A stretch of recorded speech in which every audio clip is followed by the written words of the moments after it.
podemos estudiar en esta tarde, pero lo más importante es saber, amados, nuestra misión como creyentes en el Mesías, poder entenderla, poder comprenderla con profundidad y poder así llevarla a cabo como a Él le gusta, como Él lo ha ordenado. Así que hoy, amados, vamos a estudiar o seguir con el estudio de la carta a los Romanos y vamos a continuar entonces con esta carta ahora en el capítulo número 7.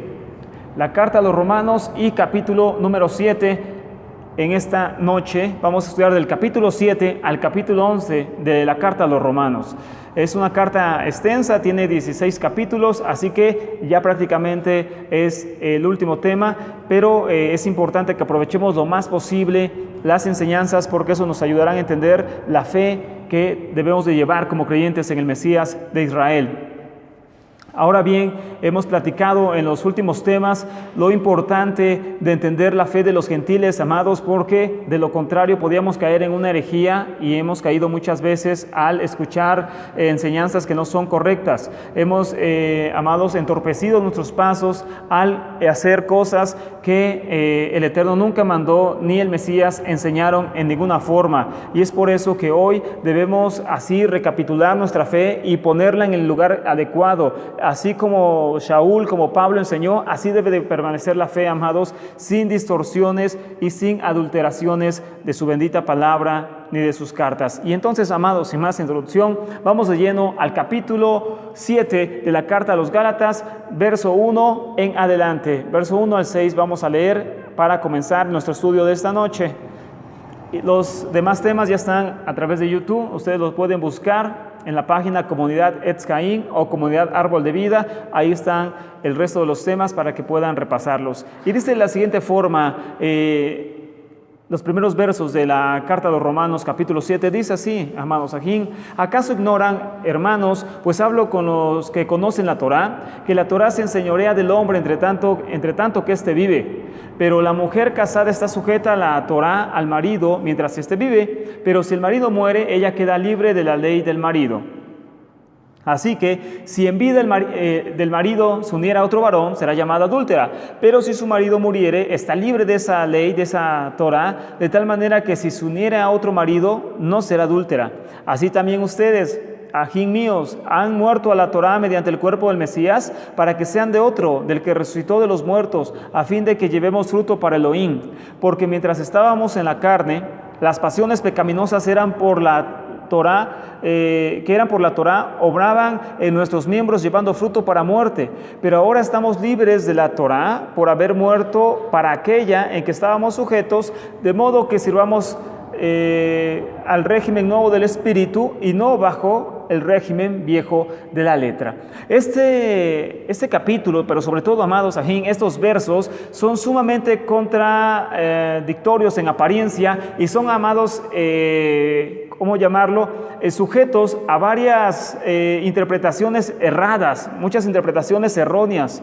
Y es por eso que al leer estos versos parece decir o se parece entender que Shaul está negando la Torá y está dando por anulada la Torá. Esto parece decir completamente estos versos, que Shaul está diciendo que la Torá ha quedado muerta y que todos aquellos que creían en la Torá o la tenían, en este caso el pueblo judío, también ha quedado libre de la Torá y puede seguir una ley diferente. Pero eso es algo totalmente incorrecto, no lo que está diciendo Pablo, sino la interpretación que se ha dado. Entonces, por eso este pasaje es polémico, pero no es así si lo entendemos correctamente. Shaul está hablando del régimen de la letra. Y es claro que Shaul habla a través de esta expresión del régimen de la letra. Pablo se refiere a vivir la Torá como una acción que no emerge del alma y no es, amados ajín, sino una acción legalista y monótona. Eso es vivir bajo la letra. Entonces, vivir bajo la letra no significa simplemente guardar la Torá como lo hacía el pueblo judío hasta entonces, no, sino más bien Shaul está diciendo que el que vive bajo la letra es aquel que vive sin una acción que realmente emerja de lo profundo de su alma. Hace mandamientos, pero no son porque le nacen, sino solamente como una práctica monótona y legalista. Esto es un régimen de la letra. Y Shaul está diciendo que el pueblo judío tiene que venir a guardar una Torá, pero ahora guiado por el Espíritu. ¿Qué significa esto? No que la Torá quede anulada, sino que ahora el judío tiene que seguir guardando la Torá, pero de lo profundo de su alma, a través de la obediencia real por fe del Eterno y no a través de una acción legalista y monótona. Esto lo vamos a ver en el capítulo 10 más claramente, pero Shaul está diciendo esto, amados: vivir bajo la letra es una acción legalista y monótona. O sea, el que hace la Torá, el que vive la Torá como una forma legalista y monótona en la carne, sin sentir lo que está haciendo, está bajo una letra, no bajo el Espíritu. Y Shaul quiere que esos creyentes pasen a una obediencia de la Torá, pero a través del Espíritu, no de la monotonía, no de la religiosidad, no del legalismo, sino a través del Espíritu del Mesías, amados, que da una nueva interpretación a la Torá. Y la única libertad, porque aquí dice que el hombre queda libre, o sea, tiene una libertad, no es la libertad de vivir, amados, como se le pega al hombre, como quiera vivir, sino más bien, amados, se refiere a la libertad que nos da el creer en el Mesías. Y por lo tanto, amados, el hombre ya no se justifica a través de sacrificios como el de Yom Kippur y sacrificios hatat del pecado, sino ahora el hombre se justifica a través de la fe del Mesías.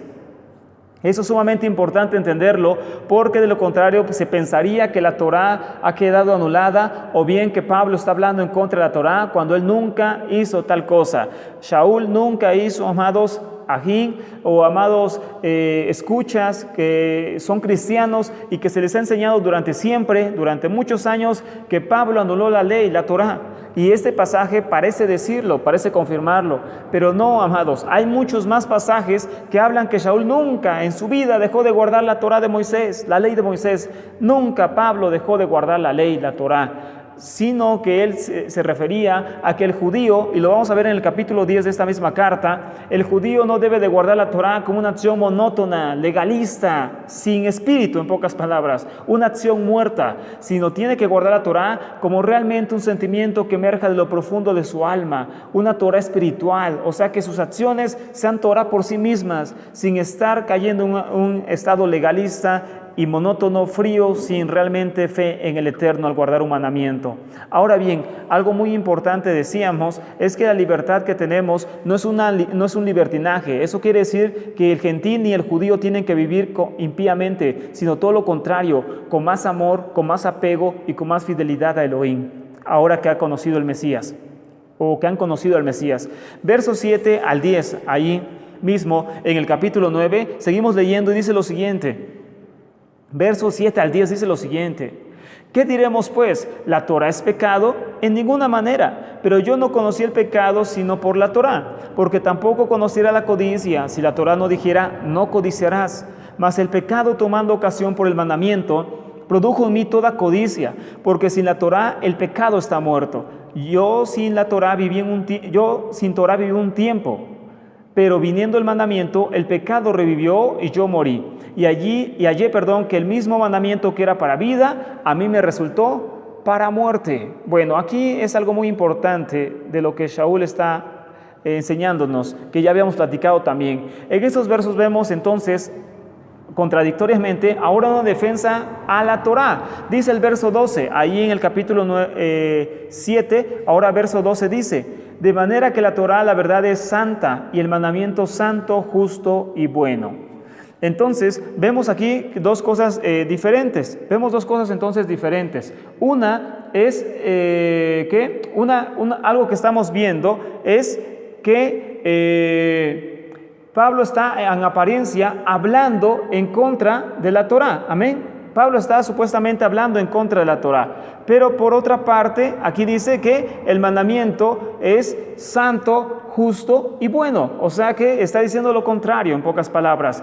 ¿Por qué? Porque ya vimos que Pablo no está hablando en contra de la Torá. Pablo está diciendo que está en contra de una acción legalista, monótona, sin sentido de la Torá.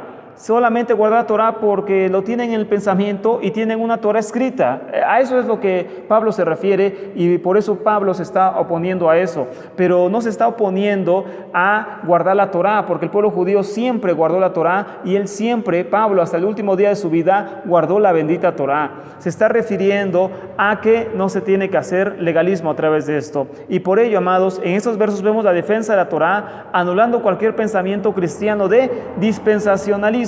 Eso quiere decir que el cristianismo enseña que hubieron etapas en la tierra y solamente una etapa fue la que incluyó la Torah y después de venido el Mesías ya no estamos bajo la Torah, o sea quiere decir que ya no hay Torah para guardar. Esto es un error, aquí Pablo lo enseña. Es claro que no, amados, que la Torah tiene una función clara por la cual no puede ser eliminada. Una es que la Torah es la que asegura al pueblo judío su permanencia dentro de la alianza con el Eterno. Además, Pablo recalca que la Torah no tiene el poder de salvar, como ya lo habíamos platicado. La Torah no fue dada para salvar, sino para mostrar al hombre el pecado y mantener a Israel dentro de la alianza. Este pasaje es muy clave para entender esto, amados. La Torah tiene el poder no de salvar, sino de mostrar al hombre su pecado. Por eso dice Pablo, yo no conocí codicia hasta que la Torah dijo, no codiciarás. O sea, la Torah muestra el pecado, pero no significa que la Torah quede anulada al venir el Mesías. El judío debe de cumplir la Torah, pero ahora con la novedad de que el Mesías ha venido y ha transformado esa Torah, lo vamos a ver más adelante. El judío debe de seguir guardando toda la Torah, porque Pablo lo hizo y así siempre lo enseñó. De hecho, una difamación que tenía Pablo es que él enseñaba a negar la Torah. Una enseñanza muy mala, una difamación, es que Pablo supuestamente enseñó a negar la Torah al pueblo judío, pero esto es eso, es una difamación. Pablo nunca enseñó a negar la Torah al pueblo judío. Ahora bien, algo muy importante, el judío debe de cumplir la Torah, pero ahora con una interpretación clara y nueva a través del Mesías. Mientras que el gentil debe mantenerse en las ordenanzas dadas por los enviados. Y vamos a ver un pasaje clave para mostrar claramente, amados, claramente que los gentiles no tienen el mismo compromiso que un judío en cuanto a la Torah. Y vamos a Hechos capítulo 15, verso 5. El gentil tiene mandamientos de los cuales hablaremos en temas posteriores, temas en específico donde tocaremos qué es lo que tiene que hacer un gentil conociendo a Yeshua.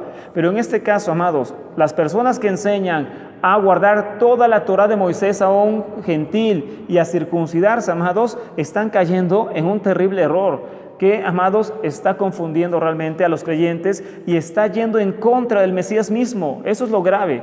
No que enseñen a alguien a guardar ciertas cosas ni a circuncidarse, no es lo grave. Lo grave es que se está yendo en contra del Mesías y de los enviados, y ahí entramos, amados, en un punto muy delicado para aquellos que lo enseñan. Y Hechos capítulo 15, verso 5, dice lo siguiente.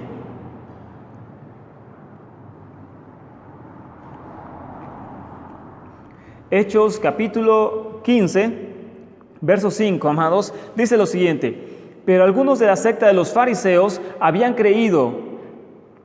creído, se levantaron diciendo, es necesario circuncidarlos y mandarles que guarden la Torah de Moisés, amados. Entonces, había fariseos que habían creído en el Mesías.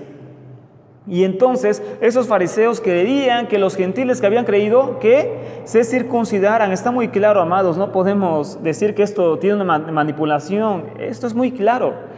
Es necesario circuncidar a los gentiles y mandarles que guarden la Torah de Moisés. ¿Y esto quién lo estaba diciendo? Fariseos que habían creído en el Mesías. Ahora un punto muy importante, amados, y una pregunta para aquellos que hemos enseñado esto durante años y lo siguen enseñando muchos. Esta decisión de los fariseos o esta opinión de los fariseos fue la que se mantuvo firme por los enviados. O sea, esto que estaban diciendo los fariseos era lo correcto. Los enviados de Yeshua dijeron que esto era lo correcto. Dijeron, sí, fariseos, lo que ustedes piensan está muy bien, es lo que vamos a hacer con los gentiles. ¿Eso dijeron los enviados? Por supuesto que no, amados. Los enviados dijeron, no. Los gentiles deben de guardar este y este otro mandamiento y entonces así, amados, los gentiles se mantendrán en santidad. Esto significa, amados, que si nosotros estamos enseñando algo contrario a los enviados, lógicamente, amados, estamos en contra de los enviados. Y estar en contra de los enviados es estar en contra de Elohim mismo. Y ahí, por eso les decía, empieza lo grave del problema, amados. Analícenlo, amados, que han enseñado durante mucho tiempo esta enseñanza, la siguen predicando, analízalo y ten temor del Eterno, que si enseñas algo equivocado, créeme, amados, que sí va a haber una consecuencia en nuestra vida, porque el Eterno perdona la ignorancia, pero no la rebeldía. El Eterno perdona la ignorancia, no la rebeldía. Si yo hoy conozco esto, hace años no lo conocía. Si yo lo conozco y hoy lo entiendo por la compasión del Eterno y lo sigo enseñando, me aferro a algo que yo pienso, porque pienso que es lo correcto, entonces estoy desechando al Eterno, amados. Es lo que hace toda religión. Desecho al Eterno e impongo mis reglas. Voy a imponer lo que yo pienso y lo que a mí se me antoja según la Escritura. Eso es terrible, amados. Eso se llama religión y eso pierde a las personas. Hacer a un lado al Eterno, hacer a un lado su palabra, hacer a un lado a su Mesías, y lo que dijo no me interesa lo que yo pienso que se tiene que hacer. Amados, no quiero espantarte, pero te estás metiendo con el Rey de Israel, te estás metiendo con el Mesías, y no creo que acabes muy bien, amados. No creo que acabes bien, porque ir contra el Eterno, ir contra el Mesías es lo peor que podemos hacer. Así que lee este pasaje y mira si enseñas lo mismo, porque esto que se enseña, amados, no fue aprobado por los apóstoles, no fue aprobado por los enviados. Que los gentiles se circuncidaran y guardaran la ley tal y cual, no fue aprobado por los enviados. Y si alguien está enseñando esto actualmente, amados, creo que está cayendo en un grave, pero un gravísimo error. Capítulo 8, amados. Vamos al capítulo 8.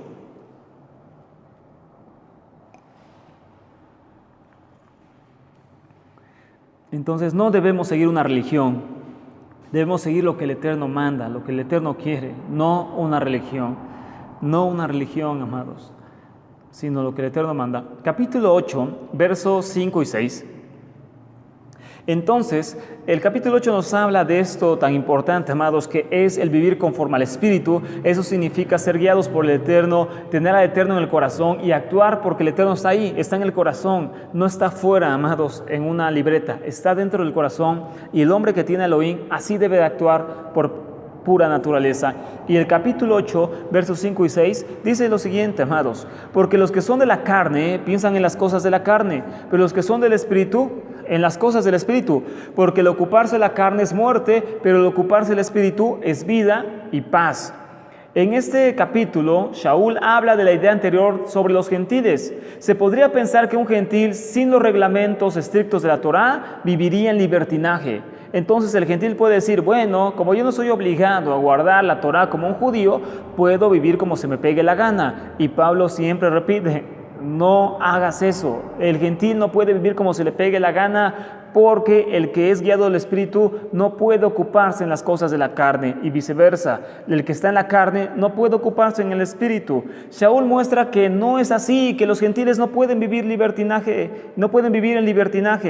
La regeneración hecha por el Mesías a un gentil no solo limpia al individuo de su maldad, sino también lo transforma en una nueva criatura guiada por su Espíritu para vivir justamente los días que le restan en esa tierra. O sea, queremos decir que el gentil que viene al Mesías y que realmente ha venido al Mesías y que realmente ha hecho una transformación en su vida, ese gentil no vive en pecado, ese gentil no va a vivir en libertinaje, ese gentil no va a vivir en la carne, porque de lo contrario está demostrando a través de sus obras que no ha sido transformado por Elohim. Eso significa, amados, que no ha sido alcanzado por la salvación de Elohim.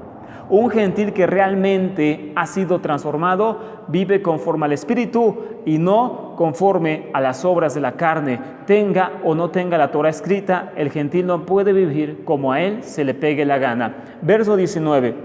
Porque el anhelo ardiente de la creación es el aguardar la manifestación de los hijos de Elohim. Porque la creación fue sujeta a vanidad, no por su propia voluntad, sino a causa del que la sujetó en esperanza. Porque también la creación misma será libertada de la esclavitud de corrupción a la libertad gloriosa de los hijos de Elohim. Aquí entra un punto muy hermoso y muy importante, amados. Por otra parte, Shaul muestra que esta restauración no solo incluye a los seres humanos, sino a la creación completa que anhela la pronta venida del Mesías, donde según los profetas habrá una restauración semejante a la de Adán.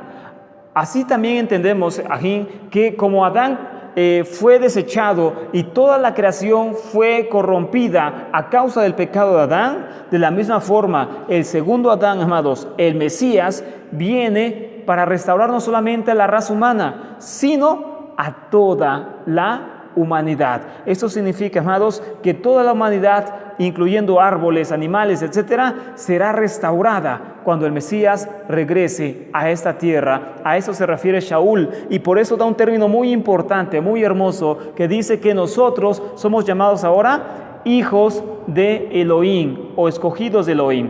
Los hijos de Elohim tienen un lugar muy grande e inquebrantable delante de Elohim. Shaul recalca en este capítulo 8 que los que son llamados por el Eterno y son regenerados por el Mesías son entonces hijos de Elohim, y el Espíritu de Elohim comprueba que ellos son hijos de Elohim, son hijos del Eterno, y por lo tanto ellos tienen un lugar irrevocable, inquebrantable, amados, si perseveran en la obediencia.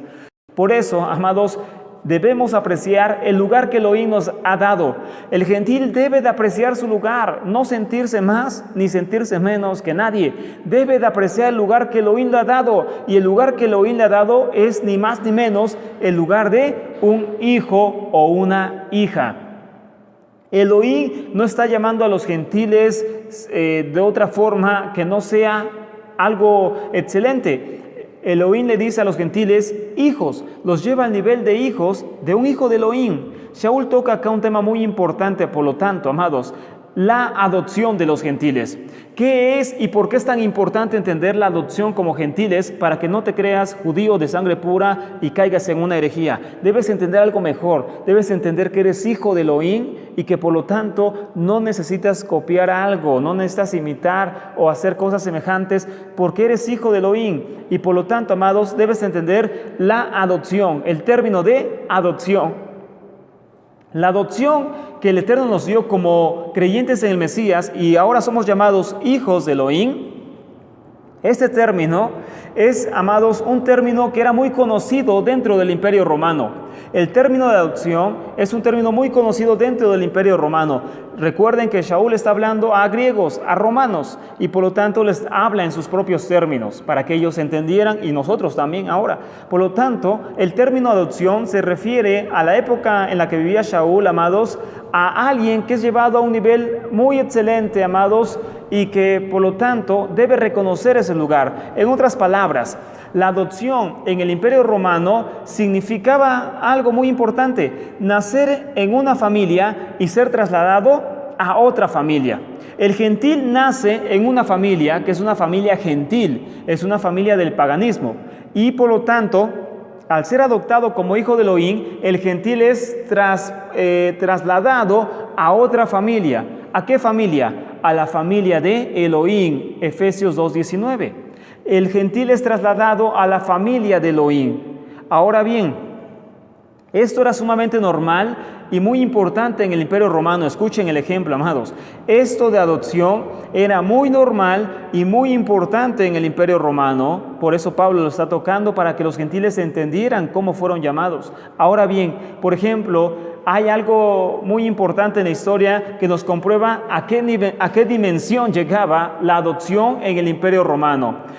Hubo un emperador llamado Julio César, y amados, tuvo un hijo, pero un hijo que no fue de carne ni sangre, llamado Octavio Augusto. Julio César, amados, hizo que Octavio Augusto, heredara su trono al morir Julio César, a pesar de que no fue su hijo en esos días, amados. Hablamos del Imperio Romano. Mas, sin embargo, amados, Julio César adoptó a Octavio Augusto, y cuando él muere, Julio César, el emperador Julio César, queda en su trono Octavio Augusto. Pero no solamente eso, amados, no solamente él toma el trono como si fuera un hijo legítimo de Julio César, Octavio Augusto, sino algo mucho más alto para ellos, que fue, amados, que cuando Julio César muere, se le conoce como un ser divino, se le lleva a un nivel divino cuando Julio César muere. Cuando Julio César muere. Y entonces, amados, Octavio Augusto, como su hijo, también, amados, se le lleva a un estatus divino. Y entonces, desde entonces, a Augusto César se le conoció como Divi Filius, que significa hijo de Dios, en pocas palabras. ¿Qué significa esto? ¿Por qué se los digo, amados? Porque tan importante era la adopción en el Imperio Romano, por eso Pablo toca este punto, que, amados, un hombre no solamente era llamado a pertenecer a una familia en esta tierra, sino para los romanos, inclusive en lo celestial, tomaban un lugar dentro de la familia a la que pertenecían, como en el caso de Julio César y Octavio, su hijo adoptado, por supuesto. ¿Qué quiero decir con esto, amados? Que los gentiles, Pablo da este ejemplo, los gentiles son llamados a un nivel mucho más excelente, mucho más alto ahora con el Mesías. Y no solamente tendrán un lugar privilegiado en la tierra, sino sobre todo, amados, un lugar celestial sumamente privilegiado. Pablo explica cómo los gentiles son adoptados a través del Mesías para pertenecer ahora a la familia de Elohim. Por lo tanto, amados, ya no son extranjeros ni advenedizos, sino conciudadanos de los santos y parte de la familia de Elohim. Esto no significa que seas judío de sangre pura, no significa que te creas judío, no significa que ya hoy en día eres Israel, no, significa que eres parte de una promesa que se cumplirá hasta que el Mesías regrese. Ahora bien, y por ello ahora, amados, pasa algo muy importante. Como el gentil es adoptado y llevado al nivel de un hijo de Elohim, Pablo enseña, amados, que por eso el Espíritu lo sella ese gentil por el cual él puede clamar Abba, Padre. Recuerden, en la carta a los Gálatas también Pablo toca el mismo punto, que ellos habían sido adoptados como hijos de Elohim, y Pablo se lo está diciendo a los Gálatas porque los Gálatas también querían irse, amados, al pueblo judío. Los Gálatas querían hacer su conversión al pueblo judío. Los Gálatas querían vivir como judíos. Y entonces Pablo dice, espérense, entiendan el papel que tienen. No tienen que volverse judíos, sino solamente aceptar el estatus que el Eterno le está dando. Y ese estatus es de un hijo de Elohim, por el cual ustedes claman, Abba, Padre. Gálatas capítulo 4. Pero esto, amados, también está aquí en el capítulo 8 del libro de Romanos. Verso 14 y 15 al 16 de Romanos capítulo 8 dice Pablo esto, amados, porque todos los que son guiados por el Espíritu de Elohim, estos son hijos de Elohim, están adoptados y un nivel alto tienen ahora, pues no han recibido el espíritu de esclavitud para estar otra vez en temor, sino que han recibido el espíritu de adopción por el cual clamamos Abba, Padre. Lo mismo que Pablo está diciendo en Gálatas capítulo 4. El Espíritu mismo da testimonio en nuestro espíritu de que somos hijos de Elohim, y si hijos también herederos de Elohim y coherederos con el Mesías. Si es que padecemos juntamente con Él, para que juntamente con Él seamos exaltados, seamos glorificados. Aquí está muy claramente, amados, el estatus de un gentil no es ni más ni menos que el de hijo de Elohim. O dice, ¿tú eres judío de ahora en adelante? No. Tú eres hijo de Elohim. Aquel que quiera tener como que un linaje judío se está aferrando a un estatus terrenal, no a un estatus celestial. Y eso es triste, amados, porque está viviendo conforme a la carne, no conforme al Espíritu. El Espíritu de Elohim es lo que muestra ese sello de confirmación de Elohim, como hijo de Elohim. Cuando el Ruach HaKodesh, el Espíritu de Elohim, sella a un creyente, le está confirmando que él es hijo de Elohim, por encima de apellidos o cosas semejantes. Lo que a ti te hace hijo de Elohim no es investigar tus apellidos, amado, no lo hagas. O hazlo si quieres, pero eso no es lo importante. Lo importante es que tengas el Espíritu, porque puedes tener sangre judía, puedes tener linaje judío, puede ser que compruebes que eres judío, pero si no tienes el Espíritu de Elohim, amados, no sirve de nada, irías a la misma perdición. Que no sea tu confianza lo de la carne, que sea tu confianza lo del Espíritu. Y la mayor certeza, lo que más debes de procurar es vivir conforme al Espíritu y comprobar realmente, amados, que tengas el sello de Elohim en tu alma, que tengas el Espíritu, inclusive que manifiestes el Espíritu, que tengas dones del Espíritu, que tengas el don de lenguas, que tengas el don de conocimiento, el don de profecía, etcétera, etcétera. Los dones del Espíritu deben habitar en ti. Ese es el sello más claro que eres hijo de Elohim. De lo contrario, sí tienes que preocuparte porque no importa el linaje en esta tierra, importa el linaje celestial, y eso es lo que realmente te va a dar vida eterna. Por ello, el Espíritu recibido liberará al gentil de los rudimentos del mundo que por naturaleza tenía. El gentil, al ser adoptado, debe dejar el mundo, no puede vivir aún en el mundo, tiene que dejar el mundo el gentil una vez adoptado por Elohim, según Shaul. Tiene que alejarse de la idolatría y cualquier tipo de pecado que cometía antes en su ignorancia, en su estado antiguo de pagano. Ahora es el gentil adoptado por Elohim y llevado a un estatus muy alto, amados, al nivel ni más ni menos que un hijo de Elohim, sellado con el Espíritu mismo de Elohim. Capítulo 9, amados.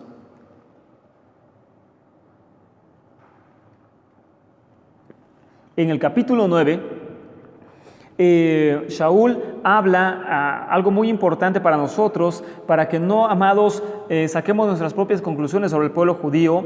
A partir del capítulo 9, al capítulo 11, Shaul empieza a hablar directamente sobre la misión del pueblo judío y su estatus ahora con el Mesías.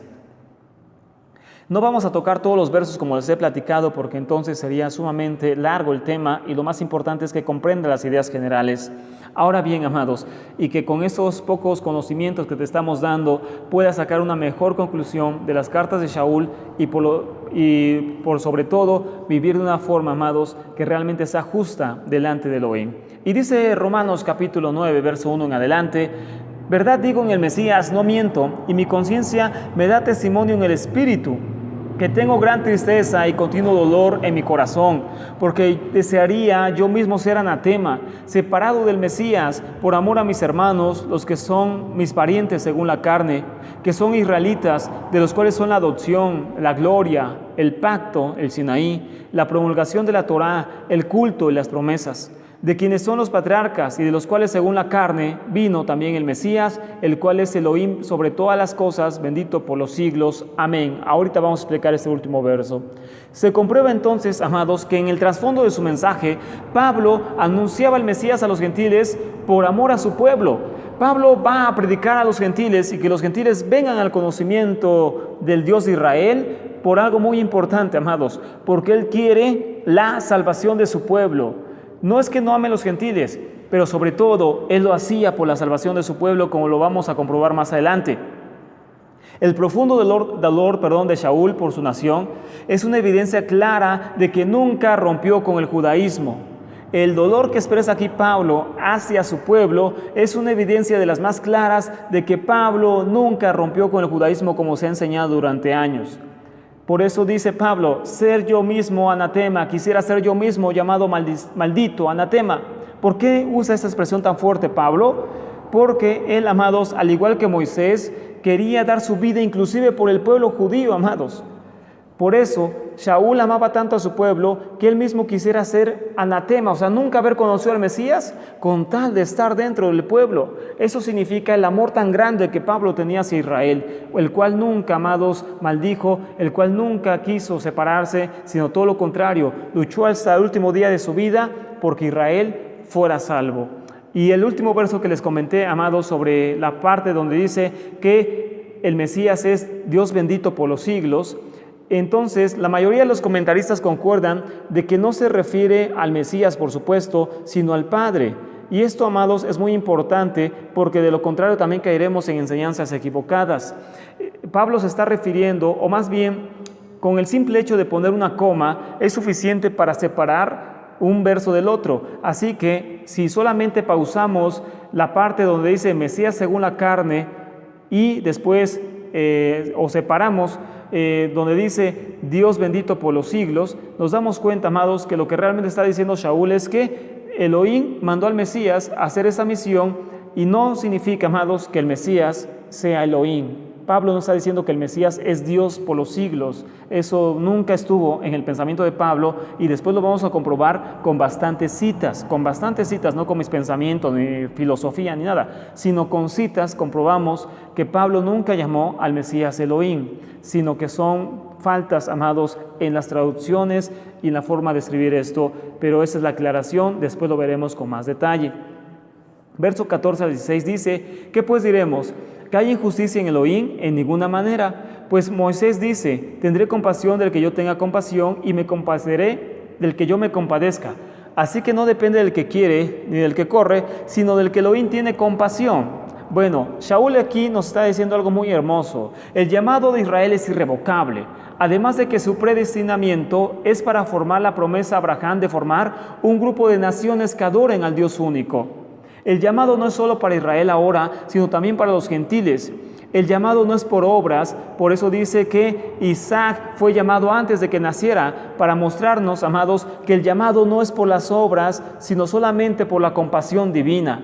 El ser descendiente de Abraham no garantiza el llamado y el gentil no asegura, o el hecho de ser gentil no asegura su exclusión del reino, sino todo lo contrario, amados. Tanto gentiles como judíos están propensos a ser desechados y tanto gentiles como judíos son llamados por la gracia divina.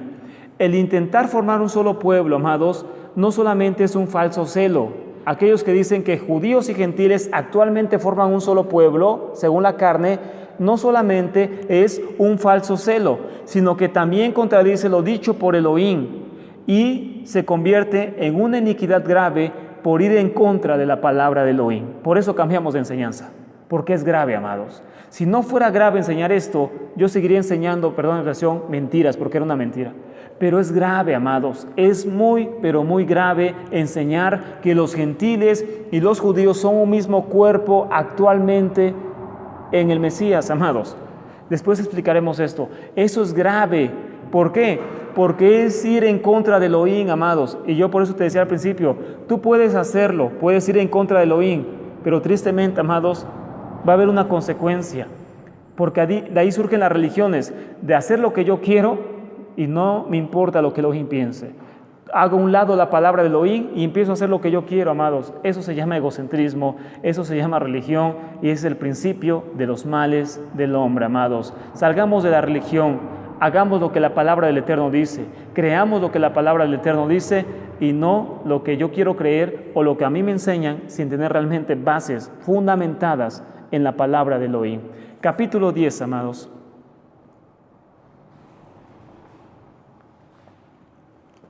Capítulo 10, verso 4 dice, porque el fin de la Torah es el Mesías para justicia a todo aquel que cree. Porque el fin de la Torah es el Mesías para justicia a todo aquel que cree. Mashiach no es la anulación de la Torah. Pareciera también decir este verso esto, ¿no?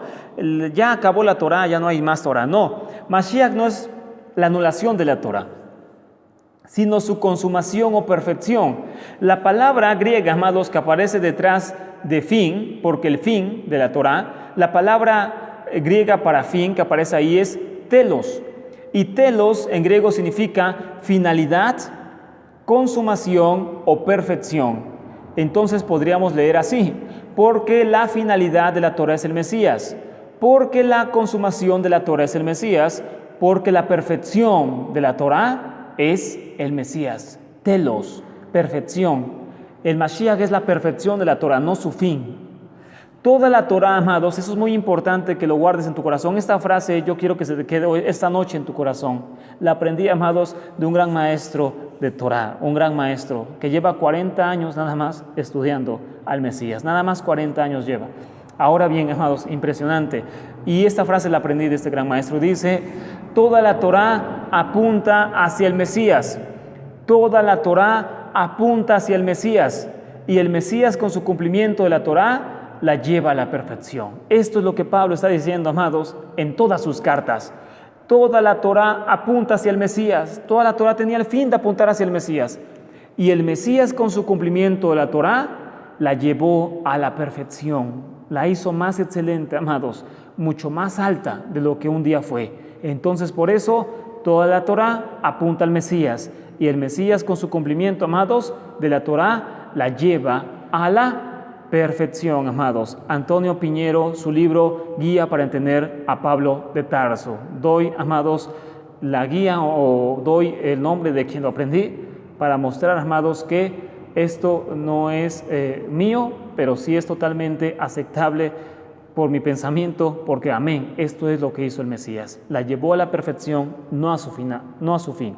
Verso 8, amados. Dice, mas, ¿qué dice? Cerca de ti está la palabra, en tu boca y en tu corazón. Esta es la palabra de fe que predicamos. La obediencia al Evangelio, a la Besorá, es fácil de hacer, según Shaul, y deriva de una justicia no de obras, sino de amor y fe a Elohim. Otra vez repito, amados, el Eterno, o más bien Shaul, ministrado por el Eterno, no estaba condenando la Torá o la práctica de la Torá por el pueblo judío, estaba condenando, amados, el legalismo, la religiosidad, la monotonía, el hacer algo sin sentirlo, el hacer algo porque lo enseñaron, el hacer algo porque se lo mandaron, y nunca por fe, nunca por amor, nunca por una devoción real al Eterno. Esto Pablo lo llama, amados, una obra de la ley sin sentido, una obra sin recompensa, una obra, amados, que nunca es acepta delante del Eterno, sino solamente tomada como una justicia de hombres que no tiene valor. La fe realmente, la justicia realmente no es de obras, sino de amor y fe en Elohim. Ahí, así hará el hombre de ahora en adelante la Torá. Entonces, por eso, en esos capítulos Shaul empieza a narrarnos el verdadero propósito de los judíos dentro de la Torá del Mesías. No basta la Torá, según Pablo, para un judío, sin su verdadera interpretación y cumplimiento, que es el Mesías. No bastaba tener la Torá escrita, no basta eso, no basta que un creyente cumpla mandamientos, sin su verdadera interpretación y cumplimiento, que es el Mesías. Sin el Mesías no hay un verdadero propósito. Por eso el verso 4 dice, la finalidad, la perfección de la Torá es el Mesías. ¿Por qué? Porque no basta la Torá escrita en tablas de piedra. Si el hombre no entiende su verdadero propósito de la Torá y cómo el Mesías vino a volverla más excelente, vino a ponerla en un lugar más alto. Si el hombre no entiende esto, amados, creyendo o no creyendo en Yeshua, seguirá simplemente con un legalismo, con obras muertas, sin entender a qué nivel el Mesías ha llevado la bendita Torá. El judío debe entender la importancia de la fe en el Mesías y su afectación directa al cumplimiento de la Torá. Por eso recordemos siempre, amados, hay un antes y después del Mesías. Si el hombre no entiende esto, amados, y sigue aferrado a entender la Torá antes del Mesías solamente, está simplemente, amados, siguiendo la letra, no el espíritu. Está siguiendo letras, no espíritu. Si el hombre insiste en guardar la Torá y enseñarla solamente como antes que viniera el Mashiach, no entiende, amados, a qué vino a morir el Mashiach. No significa que la Torá quede anulada, repito, verso 4, la finalidad de la Torá es el Mesías. En otras palabras, la perfección de la Torá es el Mesías. El Mesías la llevó a un cumplimiento mucho, pero mucho más alto. Capítulo 11, amados, capítulo 11. Capítulo 11 dice lo siguiente. Digo pues, ¿ha desechado Elohim a su pueblo? En ninguna manera, porque también yo soy israelita, de la descendencia de Abraham, de la tribu de Benjamín. Este verso es importante, amados, y con este capítulo vamos a terminar esta noche, por algo muy importante. Este es el capítulo más clave y contundente contra la idea del reemplazo o bien contra la idea de la asimilación mesiánica. Los cristianos en su mayoría piensan que Israel ha sido reemplazado por el cristianismo y muchos mesiánicos piensan que ellos han sido el nuevo Israel, la asimilación. Las dos cosas condena Pablo, ni una ni otra. Ni Israel es reemplazado, ni los gentiles ahora son también Israel. Ninguna de la otra es clara, amados. Este capítulo es totalmente claro para entenderlo. Pablo indica que lo que pasó a Israel es solamente temporal, momentáneo, para que Elohim diera una entrada a los gentiles a sus promesas. El endurecimiento de Israel no es para siempre, es solamente por un momento. Cuando acabe ese tiempo, Israel volverá a lo que es, al pueblo elegido, y entonces reconocerán a Yeshua como Mesías y entrarán totalmente a ese convenio. Así que ningún gentil debe sentirse más, ya que su inclusión fue por compasión divina y no por obras, como ya vimos antes. El gentil fue llamado no por obras que hiciera, porque ni tan siquiera tenía la Torá. El gentil fue llamado por pura compasión divina. El gentil no tenía pacto, no tenía promesa, no tenía nada. El gentil fue llamado por pura compasión divina. No debe jactarse contra el pueblo judío como muchos, amados, como muchos tristemente hacen. Ahora bien, verso 14. Por si en alguna manera pueda provocar a celos a los de mi sangre y hacer salvos a algunos de ellos. por si en alguna manera pueda provocar a celos a los de mi sangre y hacer salvos a algunos de ellos. El amor de Shaul nuevamente se muestra por su pueblo. Predica a los gentiles, pero su corazón está con Israel y por Israel. Pablo está predicando a los gentiles, amados, por una sencilla razón, porque quiere que Israel sea salvo. Los gentiles deberían de creer y un grupo representativo de ellos formarían las naciones según la promesa y entonces vendría el fin según Pablo. Nunca se expresa de la misma forma para los gentiles. Estas palabras que estamos viendo de amor hacia Israel de Pablo, nunca las dice hacia los gentiles, amados. Esto es algo tremendo. Pablo amaba su ministerio, pero no lo amaba más que a Israel. Hay que entender esto. Pablo nunca dice lo mismo de los gentiles. Nunca dice, yo muero de celo por los gentiles y todo eso. No. Pablo siempre tiene un propósito claro en su mente y en su corazón. Israel. Pablo habla a gentiles por Israel. Si no, no hablaría a gentiles. Pablo fue llamado para redimir, es un decir, a Israel. Significa, no quiero decir que sea como un Mesías, me refiero a que Pablo anuncia a los gentiles la salvación para que los gentiles vengan al Mesías y entonces todo Israel sea salvo. Verso 25, porque no quiero, hermanos, que ignoren este misterio, para que no sean arrogantes en cuanto a ustedes mismos. Qué tremendo, amados, qué palabras que nos servirían a todos si es que todas la tomáramos. Todos los gentiles que hemos creído en el Mesías deberíamos de tomar estas palabras para no sentirnos más que Israel, ni empezar a ser antisemitas, condenando la kipa, condenando las tradiciones judías, condenando todo eso, porque eso es lo que más abunda y eso es algo horrible, amados. Eso es algo horrible. No lo hagas, por favor, amado, que estás escuchando. No condenes al pueblo judío, no te jactes contra el pueblo judío, no aborrezcas las tradiciones judías, no hagas tu propia Torah oral, porque aborrecen la Torah oral judía y dicen, la Torah oral judía está mal, es del diablo y no sé qué tanto, pero ellos hacen su propia Torah oral. Ellos implementan su forma de guardar las fiestas, ellos implementan su forma de guardar el Pesaj, ellos implementan sus propias reglas y entonces están haciendo su propia Torah oral, con la diferencia de que ni son rabinos, ni son judíos, ni tienen 3.500 años guardando la Torah. Entonces, por lo tanto, eso se llama arrogancia, jactancia, dice Pablo. No sean arrogantes en cuanto a ustedes mismos. ¿Qué ha acontecido a Israel? Endurecimiento en parte, hasta que haya entrado la plenitud, el tiempo de los gentiles. Aquí se nota claramente la visión de Pablo, convertir a los gentiles, pero para salvar a Israel. Los gentiles deben entrar, pero para salvar a Israel, no para salvarse ellos mismos. No se enorgullezcan gentiles de su llamado, porque solamente fue para redimir a Israel. Si los gentiles tenemos una parte hoy en el reino, solamente es por Israel, no por nosotros mismos, amados. Un grupo de gentiles creerían y serían el grupo representativo de las naciones que Elohim prometió a Abraham, y entonces vendría el fin, donde gentiles y judíos habitarían juntos como el Eterno lo prometió. Y voy a repetir esta cita de Maimónides, un autor judío. Aquí concluimos el tema, pero antes quiero volver a citarles esas palabras de Maimónides, de un escritor judío, un rabino judío, autoridad de la Edad Media y de ahora. Y él, amados, en un libro llamado Leyes de los Reyes, muy importante para el judaísmo, es un libro donde habla de las leyes, por supuesto, amados, habla en el capítulo 11 y en el capítulo 12 sobre el Mesías. ¿Quién sería el Mesías y qué haría el Mesías en esta tierra?